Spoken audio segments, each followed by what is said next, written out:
Welcome back. In this lecture, we will talk about the format in which servers send data responses, JSON. Having a predictable, standard format in which we exchange information with servers is obviously beneficial for everyone involved. One such standard is the JSON format. When GET requests are sent to APIs, data is often returned as a JSON. Frequently, the payload data of a POST request is also in JSON. So this format pops up frequently in web services. JSON stands for JavaScript Object Notation, as it was derived from the JavaScript programming language. Despite that, this standard is language independent. The JSON format relies on three key concepts. It should be easy for humans to read and write, easy for programs to process and generate, regardless of the programming language, and finally, written in plain text.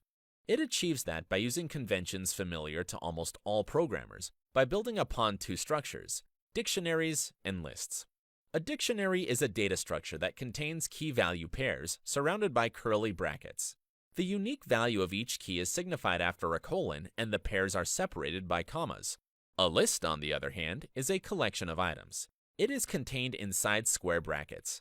You've probably noticed by now that the syntax for those is exactly the same as the way they are written in Python. This makes JSON extremely easy to handle and work with. To prove that, here is a simple example of JSON containing some information about a country.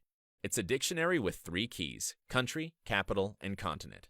The values are Japan, Tokyo, and Asia, respectively. In most situations, though, we would encounter responses containing data for multiple entries. So instead of info for one country, we may have a list of countries like that.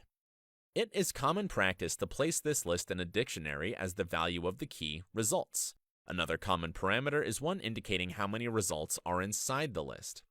From here, JSON files can potentially grow a lot in complexity with nested structures.